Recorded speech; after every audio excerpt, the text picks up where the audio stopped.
Hi, I'm Jeff Gardiner.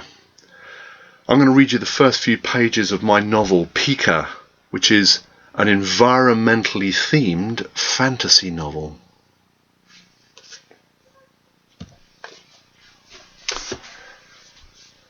This new planet possessed the familiar signs of life: oceans, continents, oxygen, carbon-based life forms, and an inhabitable climate. Within seconds, my avatar hovered over the lush green world, where I could see jungles, mountain streams, and vast plains, like the Serengeti, teeming with wildlife. A quick scan showed the planet contained over 4,000 species of mammal, plus tens of thousands of species of birds alone. An ecosystem of such incredible biodiversity deserved just one response. I pressed the button to release a monstrous tongue of napalm flame. The trees blazed into an inferno immediately.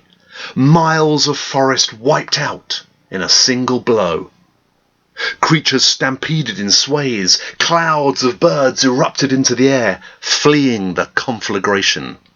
Some already ablaze or singed. Then I carefully aimed 2 nuclear missiles with such accuracy that they blew away all visible greenery, and using heat-seeking weaponry, I chased and finished off the dwindling flocks of birds, picking off stragglers one by one. I waited until the entire landscape to each horizon became a black desert of ash before landing my ship. Beaming down to the planet's surface in nanoseconds, I found myself sitting behind the wheel of the most powerful, indestructible, pimped-up, ultra-modified super tank, which possessed unlimited weapons, including laser, flamethrower, missiles, and an even greater nuclear capacity than I'd used thus far. It protected me from the still-spreading radioactive fallout. As an amphibian vehicle, it could also turn into a submarine or full-on warship. On dry land, though, it reached speeds of over 400 miles an hour. Awesome. My mission was to take over the entire planet, but before I could fully lay claim to this dominion, I was forced to stop on seeing hordes of strange, ugly, rhinoceros lizard hybrid creatures charge towards me. They had survived the nuclear blast. I had to think quickly, so pressing the accelerator, I crushed hundreds of them under my 10 tons. Others flew off the spiked bumpers of my vehicle in various directions, spattering blood around randomly.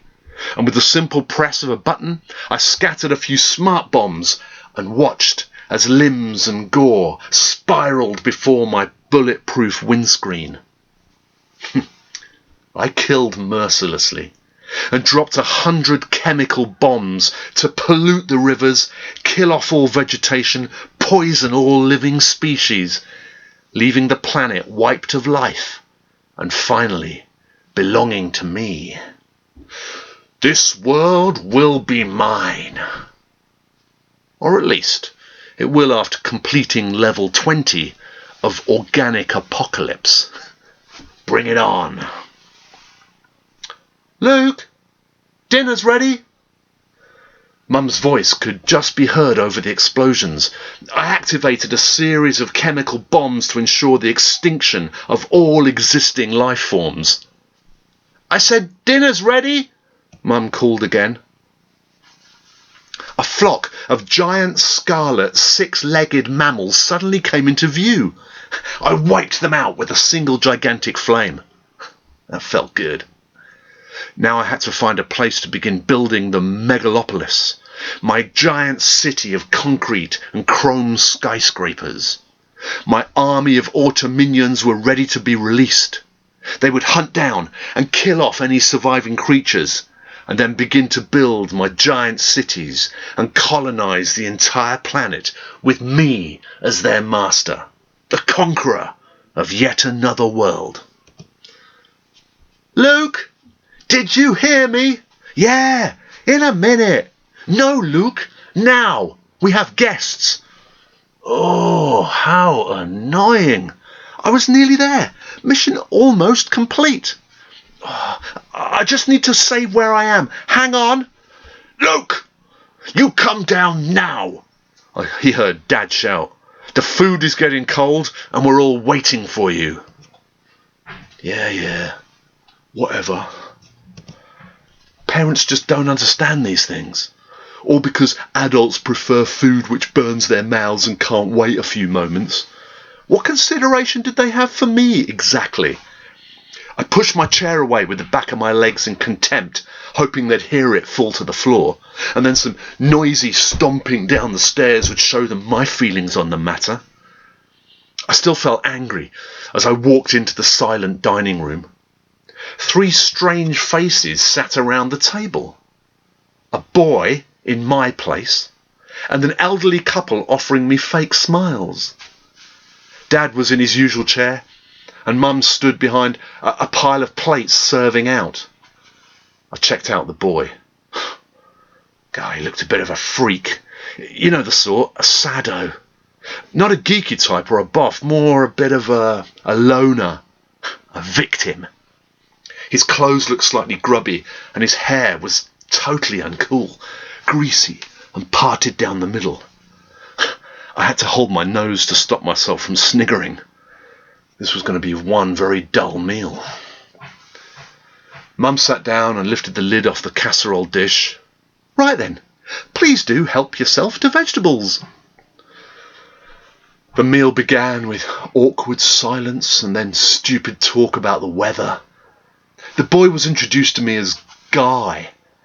Crappy name if you ask me. Don't guys get burnt on bonfires? I made an indistinct grunting noise and nodded in his direction without really catching his eye, mainly because I couldn't bear looking at his hideous hair and his grubby shirt. The stupid git needed a bath and some deodorant too. It turned out the couple were his foster parents, looking after him because his mum was ill. Guy will be living round the corner for the foreseeable future, Luke, so perhaps you'd be willing to show him around and be generally friendly, Dad said with some emphasis, before speaking through gritted teeth. I realise that doesn't always come naturally to you, son. I contorted my face into a sneering smile, which seemed good enough for my parents. Fools. They were so easy to con. We'd appreciate that greatly, said the older man, smiling through his grey toothbrush moustache. Wouldn't we, Celia? His wife nodded enthusiastically before reaching out a hand to pinch Guy's cheek. We want what's best for our little poppet, don't we, ducky? And when Guy looked back with big, cute Disney eyes whilst nodding sweetly, I felt a great urge to regurgitate my dinner.